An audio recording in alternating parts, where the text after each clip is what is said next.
So I wanted to talk a little bit about the things that I love. And one of the things I love the most is photography. I started in photography at around 1999. And I was doing a lot of traveling around the world, photographing spaces. And in around 2005, Cosmo turned up, and this became wonderful. And he started coming on trips with me. This is a picture in 2008 in Japan. We're photographing a project for Kengo Kuma. And as it kind of went on, I thought it'd be interesting to take pictures of the children in architecture. And I've actually got a hashtag on Instagram, My Kids in Architecture. There's a wonderful picture here of Cosmo at the wonderful house in the outskirts of Tokyo. And I think he must have been about 5 here. This was 2008. So it's a very sweet little picture. The next one.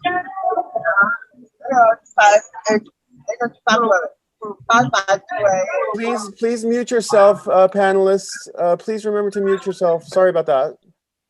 Okay, so the next one here, this is a wonderful wing.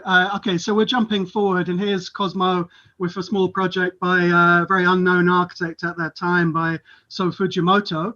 And I think they were loving coming on buildings, but their patience would run out a little bit. So there lots of Anpan Man, and I think they were sort of coming along and not quite knowing exactly, what it was that they were doing. Then later on, I began to ask the kids to model and actually began to win commissions. This is the MDRV, and I was chatting with Alan de Bottom. And I think one of the reasons I won this job is I actually shamefully offered my kids as part of the commission, which they could use in all publicity. So it was great. The kids had a lovely time. Also, this time, Lulu, my second, has appeared on the scene, and she's now in all the pictures. And then what I didn't realize was that the kids were beginning to get a bit of commentary online because they were beginning to be recognized in some of the pictures. There's a site called Unhappy Hipsters. I don't know if you've ever come across it. But here, sitting on a swing with tears in her eyes, she wondered what she detested more, the glossy metal tube they called their new home, or her parents' persistent refusal to take her to a normal playground with normal people. I just thought that was absolutely wonderful, and I framed this at home. So here we have inside again. Cosmo is modelling, and he's so sweet. And at a certain age, I didn't have to pay him actually, but I think now he's actually asking for more and more money. So it was also a way of having the kids along, doing what I was doing, and not being on my own without them for a long period of time. This is Lulu's first one, which is I actually shot this scene empty, and then Lulu jumped in, sat there, and started drinking milk. And I kind of, thought it was going to be a runaway success in terms of publicity, but I think it was probably pushing things a little bit far. But I particularly love this shot. So this is taking the kids out to India, and I begin to realize the effect of architecture and visiting these spaces, that it was almost burning into their DNA. This is the Sept Architecture College by Balkrishna Doshi. And Lulu is becoming quite a formidable character, and she's just soaking in all these wonderful things. We're now back in Japan. I forget, maybe 2012. I can't remember the exact year. And this is a building by TNA Architects, the Mist House.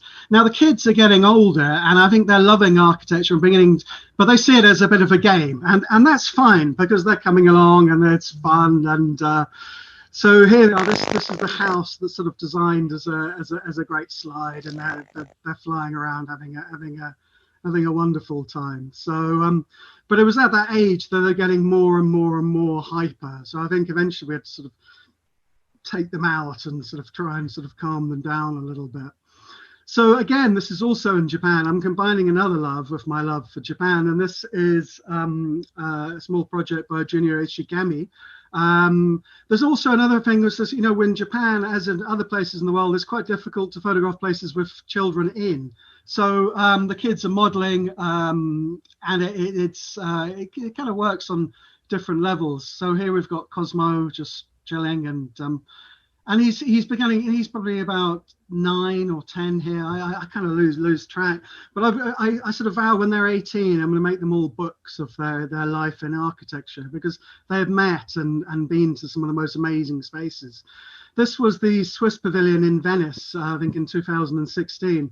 Funnily enough, this is the one thing that of architecture, I didn't have the camera with us. And actually, I think with the kids, it was probably the least fun, because it was sort of drinks and talks and all quite sort of serious things. And I think really they would have preferred to have sort of, gone to visit and stayed at home.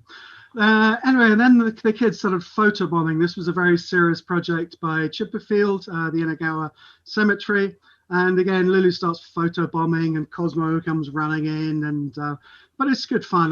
It's nice to have them around. So yeah, I think it's and we're now back in England, and this is our own house, and eventually we've done up our own place, and we've got a big sort of Japanese bath. It's a sort of nod to, I think, a lot of influences that I've had. And so the kids are, in architecture, they're in my world, and they're in the bath. And Cosmo, bless him, he's now negotiating extra fees for social media, extra fees for video work, extra fees for doing different things. I think he charged me £5 to be in the bath, and then £5 to put it on Instagram, and an extra £5 because it was video. And I just thought that was sort of brilliant. And here we all are, the Sumners, on the bed, chilling out. And so there it is. As the children are, and architecture and photography is my love, and I feel truly honoured to be able to combine it all in this sort of way, really.